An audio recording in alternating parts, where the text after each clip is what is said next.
अस्सलाम वालेकुम।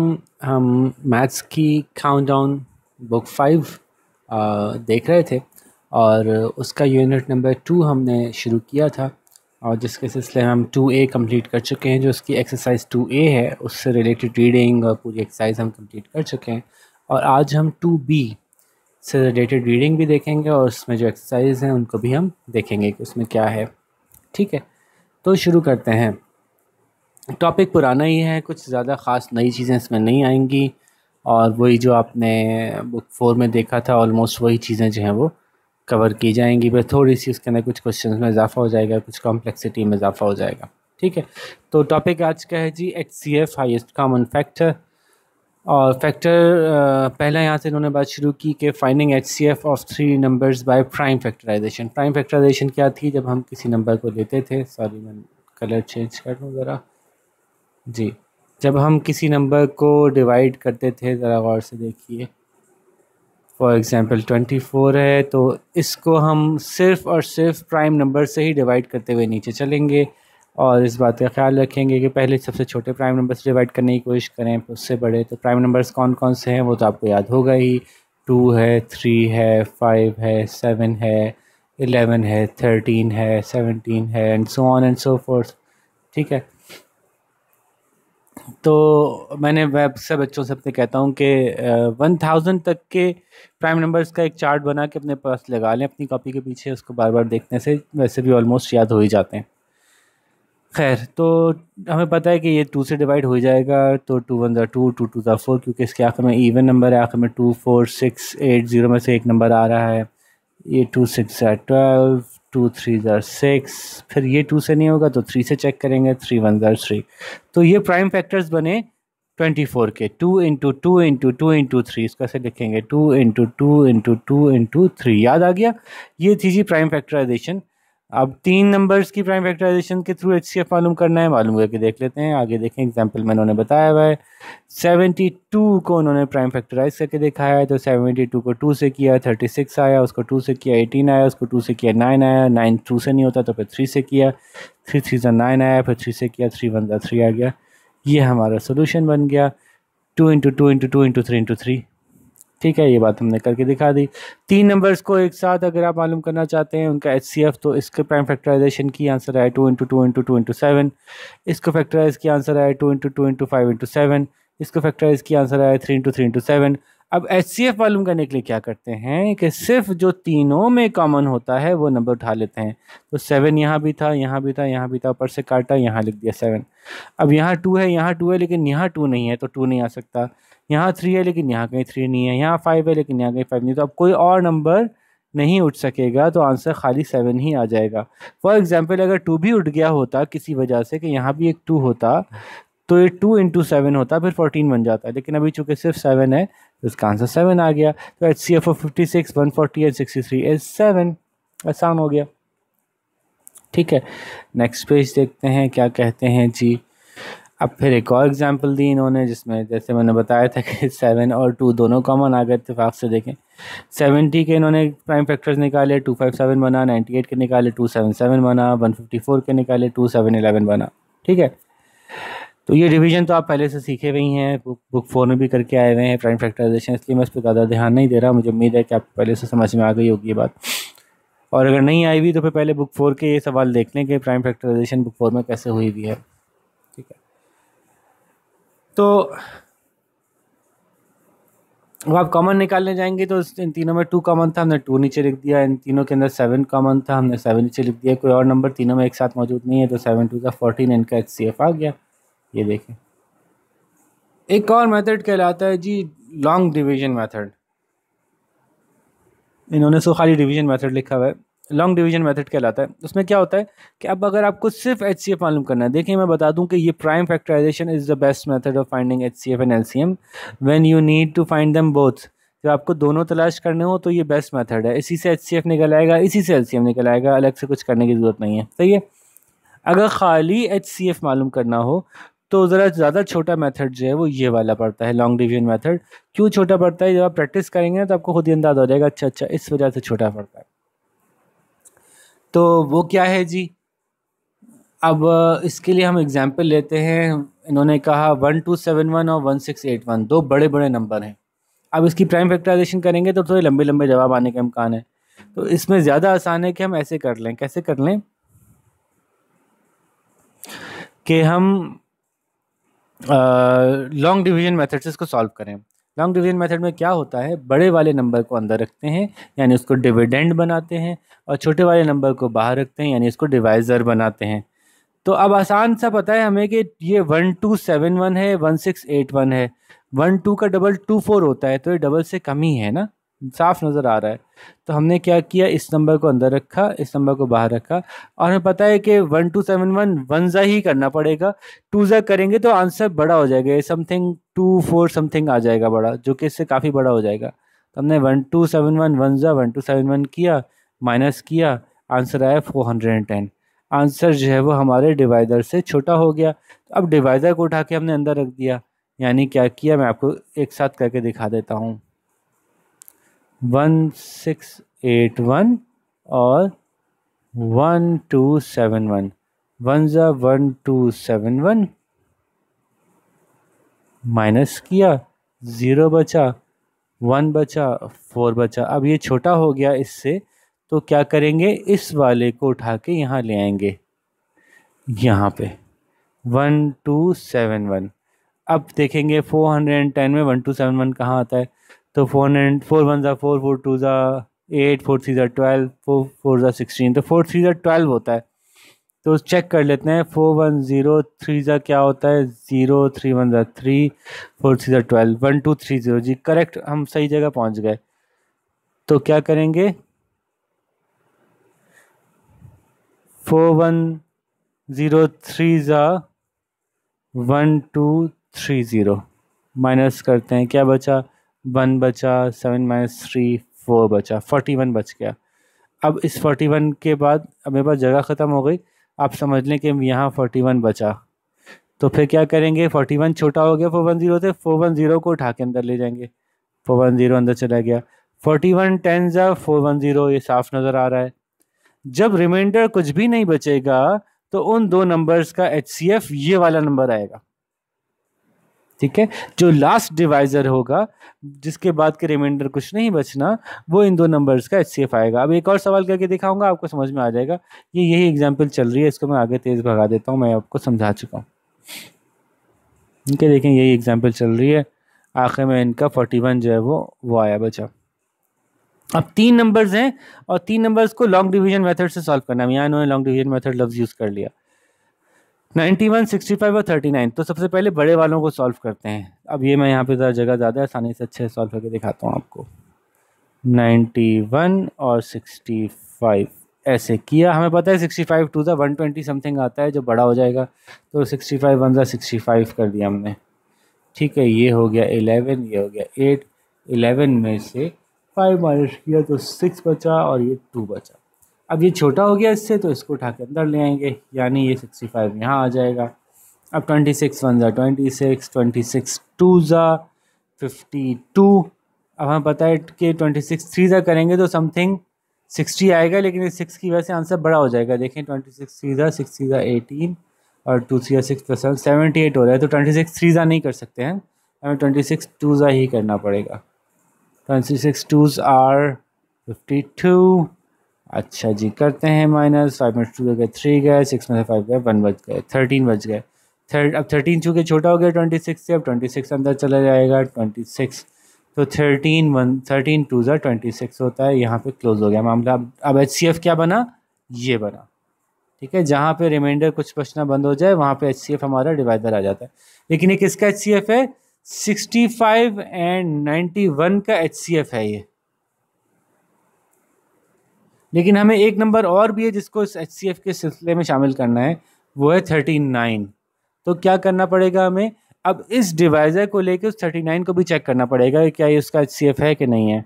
तो 39 को यहाँ रखेंगे और 13 को यहाँ रखेंगे। अगर 13 से 39 डिवाइड हो जाता है, और जो कि हमें बताया कि 13 थ्री ज़ा 39 है, तो हम जान जाएंगे कि 13 इन तीनों का ही HCF है, 39 का भी, 91 का भी और 65 का भी, ठीक है। यही इन्होंने यहाँ पे दिखाया। इनके सवाल में यहाँ पे गलती छोटी सी हो गई, ये 26 ले लिया इन्होंने, सवाल में जो है वो ऊपर 39 लिया हुआ था और यहाँ पे 26 कर दिया इन्होंने। क्या किया पता नहीं, कुछ ऐसा ही है ना। तो इसलिए जो मैंने एग्जांपल दिया इसी को देख लीजिएगा। यहाँ कुछ मुझे लग रहा है थोड़ी सी गड़बड़ सी हुई है कुछ। ठीक है, या गौर से देख लेंगे नज़र। चलो देख लेते हैं एक तरह। पहले क्या किया, 91 को लिया, 65 को लिया और 26 आया। 26 को बाहर रखा, 65 को अंदर रखा, 13 में 13 से 26, ये तो हो गया क्लियर।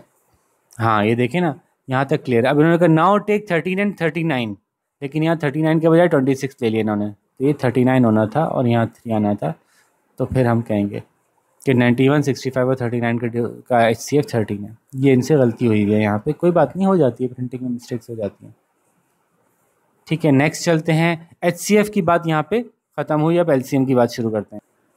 अब LCM की बात करते हैं तो वापस से प्राइम फैक्टराइजेशन पे आते हैं। तो प्राइम फैक्टराइजेशन से ही LCM मालूम करना आसान काम है कि आपने अगर 4 नंबर्स का भी LCM मालूम करना है तो पहले इसका LCM मालूम किया आपने 12 का, कि इसको प्राइम फैक्टराइज किया, फिर 18 को प्राइम फैक्टराइज किया, 36 को प्राइम फैक्टराइज किया, 72 को प्राइम फैक्टराइज किया। इन सब के फैक्टर्स लिख लिया। अब इन्होंने ऐसे लिखे हैं, ज़रूरी नहीं है इतना छोड़ छोड़ के लिखना, मैं इसको दूसरे तरीके से लिख के दिखा देता हूँ आपको, ताकि आपको कन्फ्यूजन हो रही हो तो वो भी क्लियर हो जाए। कि देखें 12 के फैक्टर्स हम लिख सकते थे ऐसे कि 2 इंटू 2 इंटू 3, ठीक है। 18 के लिख सकते थे 2 इंटू 3 इंटू 3। फिर 36 के लिख सकते थे कि 2 इंटू 2 इंटू 3 इंटू 3। फिर 72 के लिख सकते थे 2 इंटू 2 इंटू 2 इंटू 3 इंटू 3। ऐसे ही है ना। अब हम जब कॉपी में कर रहे होते हैं, ज़ाहिर हमारे पास इस तरह से स्पेस नहीं होती है अवेलेबल, तो हम ऐसी लाइन से लिख देते हैं सीधा सीधा।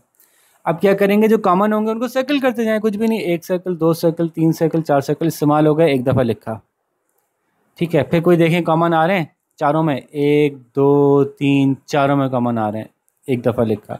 सर्कल होने की वजह से पता चल गया कि ये यूज़ हो गया, इसको दोबारा यूज़ नहीं करना, ठीक है। LCM में लेकिन इस बात का ख्याल रखा जाता है कि जो नंबर्स 1 से 4 से कम में, यानी टोटल जितने भी नंबर्स गिवन हैं उनका LCM निकालना है, उससे कम में भी अगर कॉमन आ रहे हैं तो वो भी कॉमन लिए जाएंगे। यानी अब देखें, एक 3 इसमें आ रहा है, इसमें आ रहा है, इसमें आ रहा है, तीनों में 3 3 था, इसको एक दफ़ा लिख दिया। 2 एक दफ़ा इसमें आ रहा है, इसमें आ रहा है, इसमें आ रहा है, वो भी एक दफ़ा लिख दिया, ठीक है। अब देखें कि ये 2 अकेला बच गया, ये भी अकेला जो बचे, अकेले जो बचे हुए नंबर्स होते हैं वो भी आखिर में लिख दिए जाते हैं। तो अब ये हमारा LCM बना। देखें 2 into 2 into 2 3 into 4, 2 into 2 into 2, ये 4 कहाँ से आ गया हमारा, सॉरी मैंने 4 गलती से लिख दिया, ये 3 था। जल्दी जल्दी में हो जाता है, कोई बात नहीं, हो जाता है, ठीक है। तो 2 इंटू 3 इंटू 3, 2 इंटू 2, तो इनका भी ये जवाब है 1 2 1 2 1 2 और 2 3, तो हमारा भी ये जवाब है। तो 2 2 ज़ा 4, 4 2 ज़ा 8, 8 3 ज़ा 24, 24 3 ज़ा 72, हमारा भी आंसर आ गया, सही है। तो ज़रूरी नहीं है कि इस तरह से आप गैप देखते कि लिखें, आप ऐसे भी लिख सकते हैं और सर्कल कर करके इस काम को सर अंजाम दिया जा सकता है, ठीक है। अच्छा जी, आगे चलते हैं। नेक्स्ट है डिवीजन मेथड से HCF LCM मालूम करना। बिला वजह का इसका नाम डिवीजन मेथड रख दिया इन्होंने, कि वही प्राइम फैक्टराइजेशन है। बस क्या गेम था कि जब प्राइम फैक्टराइजेशन में आप सारे नंबर्स को अलग अलग फैक्टराइज कर रहे थे, इसको अलग, इसको अलग, इसको अलग, इसको अलग, तो उसमें थोड़ी सी कन्फ्यूजन होती है बच्चों को। ज़्यादा आसान तब लगता है जब सारे फैक्टर्स को एक साथ फैक्टराइज कर दिया जाए, सारे नंबर्स को एक साथ फैक्टराइज कर दिया जाए। तो कोई डिवीजन मेथड तो नहीं कहना चाहिए था इनको, इसको बाल इन्होंने बोल दिया है, तो अब क्या करें, किताब किताब है भाई, किताब की माननी पड़ेगी आपको। तो आपको जो है वो इस तरह से डिवीजन मेथड में क्या होता है कि वही सारे नंबर्स हैं, बस इन सबको एक साथ लिख दिया, ठीक है। बजाय इसके कि अलग अलग करते, वो भी मैं करके साथ साथ दिखाता जाता हूँ ताकि आपको समझ में आती जाए कि ये रहा 42, ये रहा 18, ये रहा 12 और ये रहा 9। इन 4 का LCM मालूम करना है, ठीक है। तो हम इनको ऐसे ही करते थे ना, अलग अलग फैक्टराइज करते थे। तो आप समझ जाएं कि अलग अलग फैक्टराइज नहीं कर रहे हैं, इनको एक जगह कर रहे हैं। तो देखें 42 को 2 से कर सकता हूँ मैं, 2 2 ज़ा 4, 2 1 ज़ा 2, फिर 3 से कर सकता हूँ, 3 7 ज़ा 21, फिर 7 से कर सकता हूँ, 7 1 ज़ा 7, फिर है 2 9 ज़ा 18, 3 3 ज़ा 9, 3 1 ज़ा 3, फिर 2 6 ज़ा 12, 2 3 ज़ा 6, 3 1 ज़ा 3, 3 3 ज़ा 9, 3 1 ज़ा 3, ठीक है। तो इस तरह से मैं करूँगा, फिर इसके 2 × 3 × 7 लिखूँगा, फिर 2 × 3 × 3 लिखूँगा, फिर 2 × 2 × 3 लिखूँगा, और फिर 3 × 3 लिखूँगा। ठीक है, फिर कॉमन निकालूँगा। ये देखो भाई, 1 2 3 चारों में से एक कॉमन निकाला है 3। फिर कॉमन निकालूंगा जी, 1 2 3 में से कॉमन निकला है 2। फिर कॉमन देखूंगा, इन दोनों में से कॉमन निकला है 3। फिर अब कोई कॉमन नहीं बचा, तो एक ये 2 अकेला बचा, इसको लिख लिया, एक 7 अकेला बचा, इसको लिख लिया। अब इनको आपस में मल्टीप्लाई कर लिया, जो भी आंसर है वो हमारा एलसीएम हो गया। बाद में कर लेंगे मल्टीप्लाई, पहले प्रोसेस समझ लेते हैं। अब इसमें क्या करना होता है, इसमें भी एग्जैक्टली वही करना है। पहले आपने देखना है कि ज़्यादातर नंबर जिस नंबर से, जिस प्राइम नंबर से डिवाइड हो सकते हैं, पहले उससे कर लें। जैसे ये तो 2 से नहीं हो सकता, कोई बात नहीं, लेकिन ये और ये 2 से हो सकते हैं, इन सबको 2 से कर लें। तो 2 21 42, 2 9 18, 2 6 12, और ये वाला 9 जो नहीं हो सकता उसको वैसे ही उतार लिया। फिर देखा 2 से कोई और हो रहा है, 2 से ये नहीं हो रहा, ये नहीं हो रहा, लेकिन ये हो रहा है, तो ठीक है, इसको कर लेते हैं। ये वैसे उतर गया, ये वैसे उतर गया, ये वैसे उतर गया, ये नीचे आ गया, 2 3 6। अब 2 से होने वाला कोई नहीं बचा, अब 3 से तलाश करते हैं। 3 से कोई हो रहा है, हाँ जी, 3 से ये भी हो रहा है, 3 से ये भी हो रहा है, 3 से ये भी हो रहा है, 3 से ये भी हो रहा है। 3 7 21, 3 9 3 6 9, 3 1 3 3 9। फिर देखते हैं कोई और 3 से होने वाला है। जब तक 3 से होता रहेगा हम 3 से करते रहेंगे। ये वाला वैसे उतार लेंगे, ये 3 से नहीं हो रहा। ये 3 1 3 हो गया, ये 1 तो पहले ही फारिग हो चुका है, इसको वैसे उतार लेंगे। ये 3 1 3 हो गया। अब 3 से कोई नहीं बचा होने वाला, अब 7 रह गया, तो 7 से हो सकता है, 7 1 7। अब तो ये नंबर्स हमारे पास आ गए 2 2 3 3 7। या ये देखिए यहाँ पे हमारे पास क्या आया था,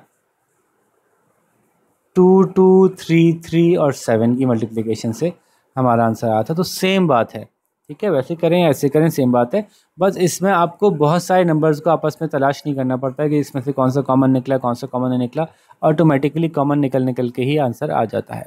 सही है। तो ये प्राइम फैक्टराइजेशन ही है, बस कलेक्टिव प्राइम फैक्टराइजेशन है। मेरे ख्याल से इसको कलेक्टिव प्राइम फैक्टराइजेशन बोलते ज़्यादा अच्छा लगता। ये डिवीजन मेथड बोल के अजीब एक नया उन्होंने शुरू कर दिया, क्योंकि लॉन्ग डिवीजन मेथड तो एचसीएफ के अंदर होता था, है ना भाई। खैर चलें आगे चलते हैं।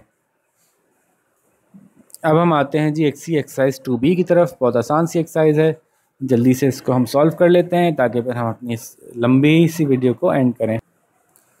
तो पहला सवाल तो फिल इन द ब्लैंक्स हैं, आसान सी हैं। HCF ऑफ 7 and 11 इज़ 7 और 11 का HCF क्या है। तो बहुत सवाल सॉल्व किए बगैर ही बता सकते हैं ना, ये दोनों प्राइम नंबर्स हैं।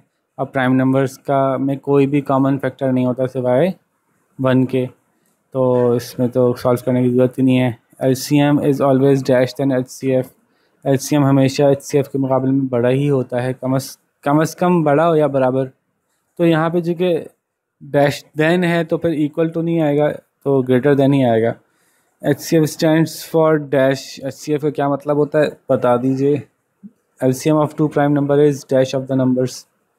2 प्राइम नंबर में से उनका HCM क्या होता है। LCM निकालना हो 2 प्राइम नंबर्स का तो हमेशा एक ही जैसा निकलता है। वो क्या होता है कि अगर 7 और 11 का LCM निकालेंगे तो हमेशा 77 ही आएगा। अगर 2 और 3 का LCM निकालेंगे तो 6 आएगा। क्या मतलब हुआ, इन नंबर्स का आपस में मल्टीप्लाई किया, क्योंकि इनके अंदर कोई कॉमन मल्टीपल्स नहीं होते, या सॉरी कॉमन कोई इनके आपस में, क्योंकि इनके कोई फैक्टर्स तो होते ही नहीं है। तो लोएस्ट कॉमन मल्टीपल इनका कहाँ जाके आता है, वहीं जाके आता है जहाँ पे एक दूसरे से मल्टीप्लाई हो रहे होते हैं। तो बस इस बात को याद कर लेने में कोई हर्ज नहीं है कि प्राइम नंबर्स का जब एलसीएम निकालते हैं तो उनको आपस में मल्टीप्लाई कर लें तो वो आंसर हमेशा उनका एलसीएम होता है। तो यहाँ पे आएगा लफ्ज़ प्रोडक्ट। प्रोडक्ट का मतलब मल्टीप्लाई करने के बाद जो आंसर निकलता है वो। 9 and 24 का एलसीएम क्या है, निकाल के बता दें, इसमें क्या मसला है। ठीक है, बताइए नीचे वाले ट्रू और फॉल्स हैं क्या हैं, ये आप खुद सॉल्व कर लीजिए। प्राइम फैक्टर्स ऑफ 125 ये हैं कि नहीं है, निकाल के देख लीजिए। 125 के प्राइम फैक्टर्स हों तो ठीक है, वरना कोई बात नहीं, फॉल्स कर दीजिएगा। HCF और LCM को आपस में मल्टीप्लाई करें कि दो नंबर के तो वो बराबर होता है उन प्रोडक्ट्स के दो नंबर्स का, यानी HCF ऑफ A और एंड B और LCM of A and B बराबर होता है A और B को मल्टीप्लाई करने के। तो ये बात पीछे हम बुक 4 में भी करके आ चुके हैं कि ये बात दुरुस्त है। HCF of 15 and 35 is 35। क्या 15 और 35 का हाईएस्ट कॉमन फैक्टर 35 है। HCF निकाल लें, अगर आपको बगैर निकाले यहाँ पे साफ साफ नहीं दिख रहा तो निकाल के देख लें कि क्या ऐसा है कि नहीं है। इसी तरह से LCM ऑफ 17 एंड 19 क्या है, 17 मल्टीप्लाई बाई 19 ही होता है। क्या LCM ऑफ 17 और 19 निकालने के लिए 17 मल्टीप्लाई बाई 19 करना पड़ेगा? अभी थोड़ी देर पहले हमने कहा था कि जब दो प्राइम नंबर्स का LCM निकाला हो जाता है तो उन दोनों का आपस में मल्टीप्लाई कर लें, उनका LCM आ जाता है। तो बात पहले भी हो चुकी है। LCM stands for largest common multiple. क्या ये बात सही है? आप खुद बता दीजिए, मुझे बताने की जरूरत नहीं है। Question number 3, select the correct answer. इसमें से सही जवाब कौन सा है? प्राइम फैक्टर्स ऑफ 195 क्या क्या हैं? प्राइम फैक्टर्स निकाल के देख लीजिए 195 के, आपको खुद पता चल जाएगा कौन कौन से हैं, इसे मुझे बताने की ज़रूरत नहीं है। HCF 75 45 का क्या होता है? निकाल के देख लीजिए, पता चल जाएगा। 3, 5 और 7 का LCM क्या होता है? अगेन निकाल के देखिए। ये सारे सवाल आप करके देख लीजिए, इससे मुझे क्या ज़रूरत है समझाने की। आपको LCM निकालना ही नहीं आता, हाँ तो फिर मैं बता दूंगा आपको LCM कैसे निकालते हैं, लेकिन इस सवाल में मुझे नहीं लगता कि मेरी कोई मदद की ज़रूरत है। LCM of 2 prime numbers is, अभी क्या एक ही बात 4 दफ़ा क्यों पूछते हैं, ये समझ नहीं आया। अभी यहाँ भी पूछी, फिर यहाँ भी पूछी, फिर दोबारा पूछ ली कि 2 प्राइम नंबर का LCM product of the number होता है। भाई बता तो दिया, कितनी दफ़ा बताया। ठीक है जी, तो E है HCF ऑफ 28 49 70 क्या है? भाई निकाल लीजिए, निकाल लीजिए, इसमें मेरी ज़रूरत नहीं है आपको। प्राइम फैक्टराइजेशन से HCF निकालिए। प्राइम फैक्टराइजेशन क्या थी? ये वाली थी। 64 को फैक्टराइज करें, 148 को करें और 60 को करें प्राइम फैक्टराइज। इसके फैक्टर्स निकालें, यहाँ पे ऐसे करके लिखें, उनमें से जो सिर्फ कॉमन आ रहे हो सिर्फ वही वाले लिख दें, उनका आपस में मल्टीप्लाई कर दें, आंसर आ जाएगा। ये सारे सवाल बहुत ईजी सवाल हैं, ऐसे ही होंगे। बताइए इनका HCF क्या है? इसको यूँ ज़रा कॉमे को ज़रा जो सेमी कॉलन दिया हुआ है ना, इसको ज़रा गौर से देख लीजिएगा। इससे फ़र्क किया है इन्होंने, और ये 3 ग्रुप्स हैं, 3 नंबर हैं, 3 ग्रुप्स हैं नंबर्स के। इसमें से कॉमन क्या क्या आ रहा है? 2 2 2, ये कॉमन आ गया एक दफ़ा। फिर क्या आ रहा है कॉमन? एक और 2 2 2, ठीक है, एक और 2 लिख दिया। फिर क्या एक और 2 कॉमन है? नहीं, इसमें अब मज़ीद कोई 2 नहीं है। क्या 5 कॉमन आ रहा है? 5 5 और 5, यस 5 भी कॉमन आ गया। क्या ये 2 कॉमन है? नहीं है। 3 कॉमन है दोनों में? नहीं है। 11 कॉमन है? नहीं है। तो अब क्या बचा? अब बची भाई बात कि 2 2 और 5 जो है वो 3 नंबर्स आ रहे हैं जो कि कॉमन आ रहे हैं। तो 5 टू द 10 10 टू द 20 20 इनका HCF आ गया। ठीक है, ऐसे एक HCF मैंने निकाल के बता दिया आपको, बाकी B और C का निकाल लीजिएगा। पूरे फैक्टराइजेशन करके दी हुई है, सिर्फ HCF निकालना है। आसान सवाल था। नेक्स्ट, यूजिंग डिवीजन मेथड, पीछे इतनी तफसील से करके दिखाया था मैंने। भाई कोई एक कर देता हूँ, ये D करके दिखा देता हूँ। 40 52 और 76 को लॉन्ग डिवीजन मेथड, ये डिवीजन कहते हैं ना HCF में, ये लॉन्ग डिवीजन कहना चाह रहे होते हैं, भूल जाते हैं बस। तो पहले बड़े वाले 2 लेते हैं, 76 को बाहर रखते हैं, 52 को 76 को अंदर रखते हैं, 52 को बाहर रखते हैं। बताए 52 वनजा ही करना पड़ेगा, 52 2 ज़ा 100 समथिंग होगा, तो इसलिए बताया कि वो बड़ा ही हो जाएगा। इसलिए लॉन्ग डिवीजन आसान है, क्योंकि हमें पता होता है अक्सर 2 से ऊपर नहीं जाना पड़ता। कभी कभी 2 3 4 तक बहुत से बहुत जाते हैं, लेकिन वो कभी ही होता है। यहाँ पे 4 बचा, यहाँ पे 2 बचा, 24 बचा, आप 52 को अंदर ले गए। हमें बताया कि 24 को डबल करते हैं 48 आता है, वही करीब तरीन होगा इसका। 48 आ गया, 24 2 ज़ा, फिर ये 12 हो गया, 12 में से 8 गए तो 4 बचे, 4 बाहर आया और 24 अंदर चला गया। हमें पता है कि 4 6 24 होता है। HCF 4 आ गया। 52 और 76 का HCF 4 आ गया। अब देखते हैं कि क्या इसमें तीसरे को भी शामिल कर लें तो 4 ही HCF रहता है या नहीं रहता। तो हम 40 को यहाँ लिखते हैं, 4 को बाहर रखते हैं जी, 4 10 ज़ा 40 होता है। रिमाइंडर कुछ नहीं बचा, तो yes the HCF of 52 76 and 40 is 4। बस ऐसे सारे सवाल हो जाएंगे आराम से। LCM डिवीजन मेथड से करना है। डिवीजन मेथड जिसको कह रहे हैं, मैंने आपको पहले बताया था, ये जो कलेक्टिव प्राइम फैक्टराइजेशन है, इन सबको अंदर रखें। फिर ये कोई एक कर देता हूँ भाई, इसका भी D कर देता हूँ, आसान है। 12 26 16 39 एक साथ प्राइम फैक्टराइजेशन करो। ठीक है, तो पहले 2 से देखते हैं। 2 6 ज़ा 12, 2 13 ज़ा 26, 2 8 ज़ा 16, ये 2 से नहीं होता है, 39 ऐसे आ गया। फिर 2 से देखते हैं, हमें पता है हाँ 2 6 ज़ा 12, नहीं सॉरी 2 3 ज़ा 6, 13 नहीं होगा, 2 4 ज़ा 8, 39, अभी भी 2 से होने वाला एक बाकी है। 2 3 ऐसे आएगा, 13 ऐसे आएगा, 2 2 ज़ा 4, 39 ऐसे आएगा, अभी भी 2 से होने वाला एक बाकी है। 2 3 ऐसे आएगा, 13 ऐसे आएगा, 2 1 ज़ा 2, ये 1 हो गया, अब ये फारिग हो गया 39। अब 3 से देखते हैं जी, 3 वाला एक बाकी है। 3 1 ज़ा 3, 13 किसी से नहीं होता, ये 1 ऐसे ही आ गया था। 13 3 ज़ा 3, 13 ज़ा 39, फिर 13 से करते हैं। 1 पहले फारिग है, ये भी 1 हो गया, ये भी 1 हो गया, ये भी 1 हो गया, मसला ख़त्म हो गया। ये आ गए हमारे प्राइम फैक्टर्स। अब इनको आप मल्टीप्लाई कर लें। 13 3 ज़ा 39 और 39 2 ज़ा 78, 78 2 ज़ा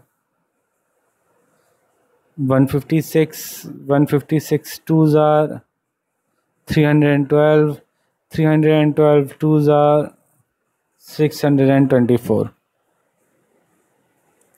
ठीक है, तो ये इसका आंसर आ गया। क्या मालूम करना था हमें? एलसीएम। ठीक है जी, तो इसी तरह से अब बाकी भी आप सारे सवाल आराम से सॉल्व कर सकते हैं। इसके पीछे जो जवाब दिए गए हैं वो गलत दिए गए हैं, तो इसके जवाब पीछे से मत देखिएगा, इसके जवाब अपने खुद निकालिएगा।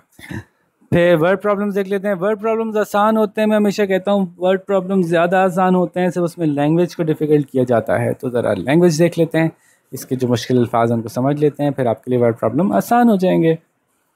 पहला सवाल है, there are some pieces of wood 18, 30 and 12 metre long.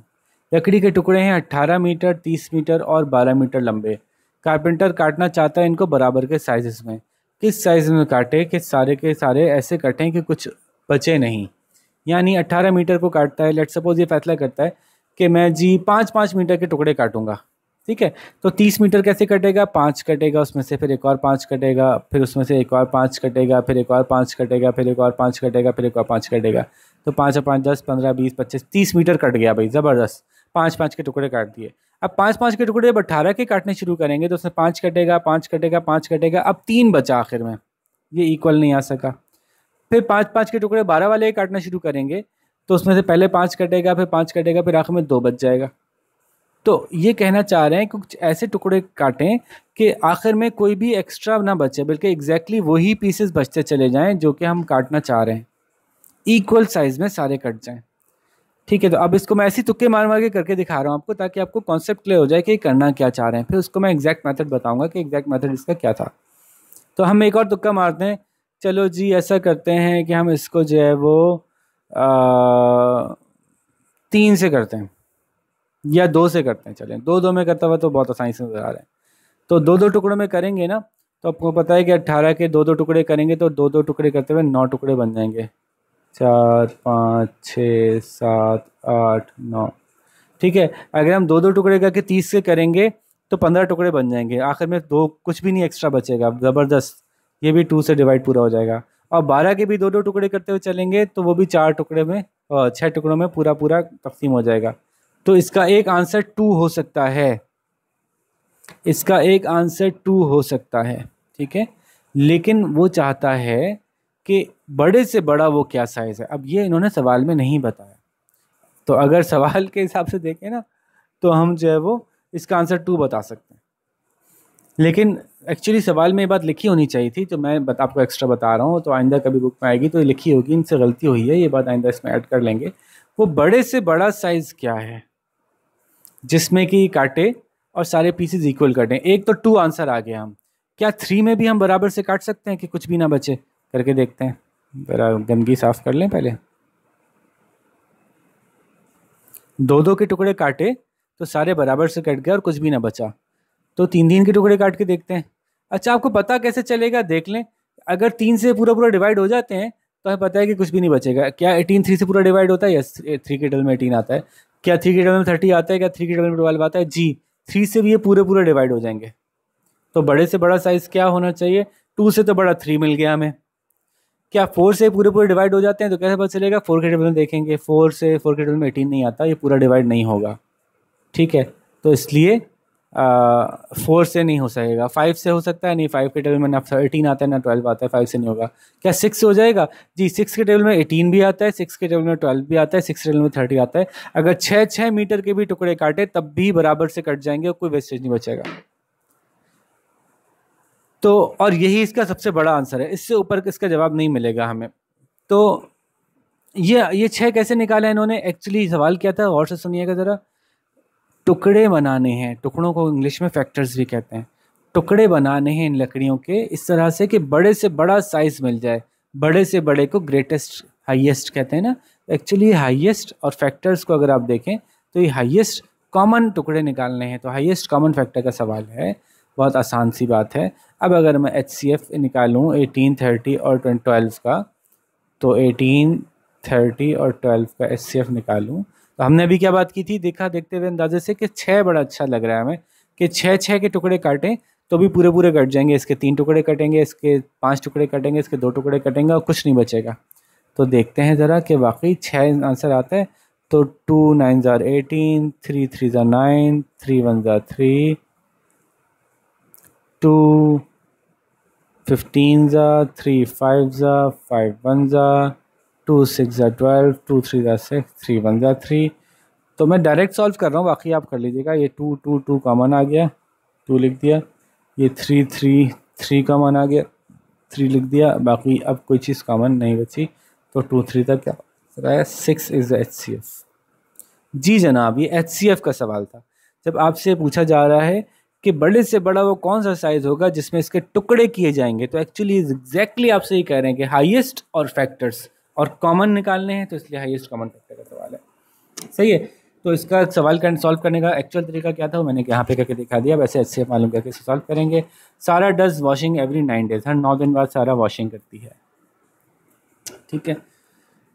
और Areeba does her washing every 12 days, Areeba हर 12 दिन बाद वॉशिंग करती है, हर 12 दिन बाद, 12 दिन, फिर 24 दिन, फिर 36 दिन, फिर 48 दिन, फिर 60 दिन, ऐसे 12 के टेबल के हिसाब से चलती है। बात यहीं पे आपको समझ में आ जानी चाहिए। एवरी 9 डेज, 9, 18, 27, 36, ये क्या चल रहा है? 9 का टेबल चल रहा है। और ये जो टेबल्स चलते हैं इनको क्या कहते हैं हम इन टर्म्स में? मल्टीपल्स कहते हैं। तो एक बात तो आपको वाज़ेह हो जाएगी कि ये फैक्टर्स का सवाल नहीं है, ये मल्टीपल्स का सवाल है, ठीक है। अच्छा जी, आगे चलते हैं। तो 9 हर 9 दिन बाद कपड़े धोती है, ये हर 12 दिन बाद कपड़े धोती है, और नेहा हर 6 दिन बाद कपड़े धोती है।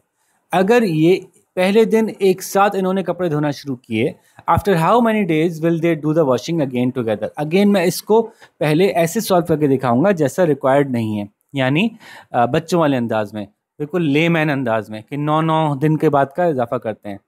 पहली ने धोए पहले कपड़े 0 डे पे, इसने भी 0 डे पे सोए, इसने भी 0 डे पे धोए, आज हम सब ने 7 कपड़े धो लिए।